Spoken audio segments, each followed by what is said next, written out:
So hello guys, welcome back to the channel once again, and we are here at Lotus Cars Manila for the launching of the all-new Lotus Emeya electric car. And what a special way that I am here once again since I visited this exact showrooms almost 3 years ago now. Today's event, besides of course we have the Emeya just speaking right out there, we have the classic Lotus vehicles, the Evora, the Exige, the Elise, and the modern series models. We have the Emeya and Lotus first electric car, the Eletre SUV. Now, we have the Emeya electric sedan. So let's head on inside and check it out. And this is it, the all-new Lotus Emeya. Just look at this. Yes, it's an EV, but it still carries the traits of all the Lotus vehicles. And we are now seeing a sedan once again because I believe their last sedan, if not mistaken, was the Lotus Cars, which I heavily played back in the day with Gran Turismo 4. I love the aggressive face of this. You get 4-piece LED DRLs, and your main headlights is just over there. Ground clearance, I'll just put it here on screen because this has adaptive air suspension like that of the Lotus Eletre. Well, this Emeya is actually based on the Eletre itself, but key difference here on the side, as you can see, this one now is a sedan. Still bagets, this is the choice for me. And very interesting enough, you get 295 front tires and you get much bigger 305s at the rear itself. So this being the S model, yes, you don't have the crazy 905 horsepower, but you get around 600 horsepower, but this one's still a four-wheel drive system. And very interesting enough, I forgot all about this. This has a 2-speed transmission. So if you're gonna take this to a track day or wanna hone it around, this will be much quicker than that of regular electric cars because it can put its power down way better than a regular 1-speed.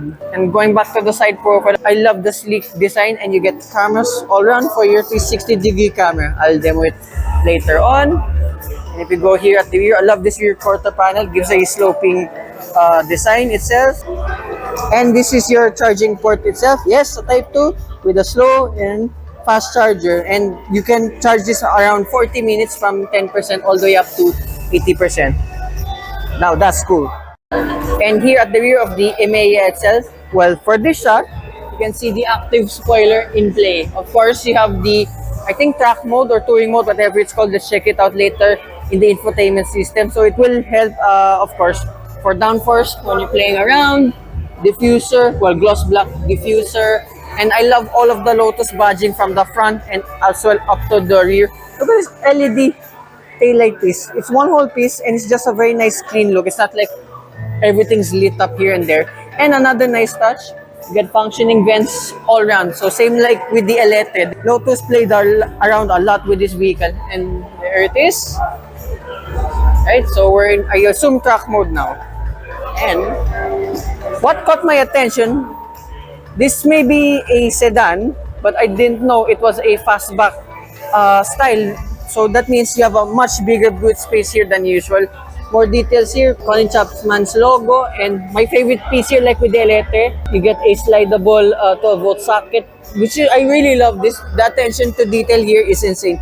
This has a tonneau cover, but you cannot use it once the tailgate is open because the latches are right above here. And what I like too, you don't need enough force for the anti-pinch feature to be activated.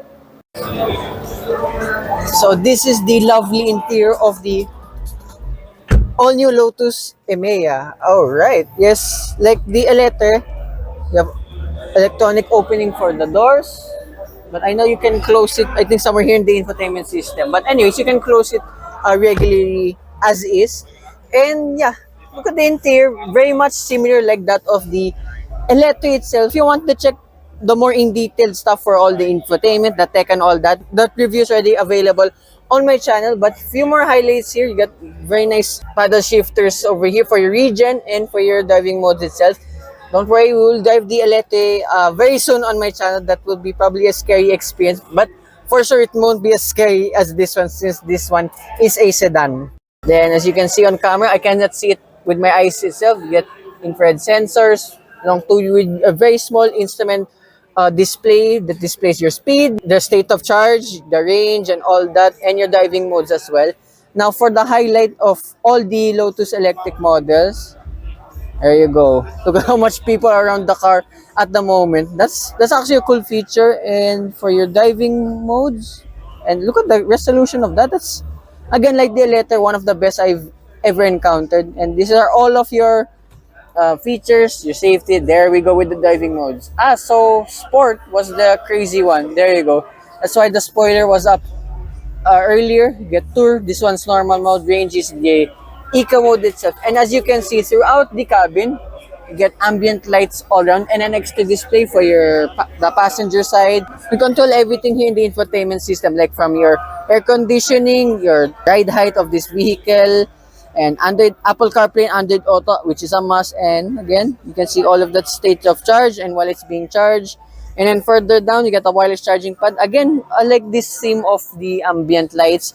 And you get a wireless charging pad here. Now, I like it's even wrapped in Alcantara. Now, I believe this one's different from the Eletre itself because the Eletre was all chrome. This one is full carbon fiber. Look at that. That's so cool. And more physical buttons and for locking the car and for your heating functions. I like that. This one's a nice addition. Oh, okay. So you get functioning buttons here too, which is handy. Then cup holders. And then you can put it up if ever. Then center console box.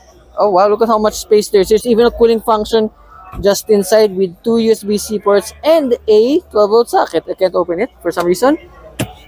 Above here, you get your safety reminders. Now, being this the middle trim variant, this does not have the opacity magic sunroof thingy. That means it does not come transparent. But I don't mind it since the Philippines can be so hot or so cold at the same time. I think this feature will be best if fixed only.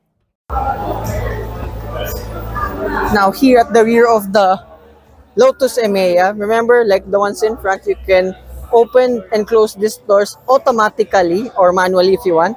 And you get an extra screen here right for the rear passengers. Look at that. That's so cool. And despite, as well, shout out to Jason. He's a tall dude.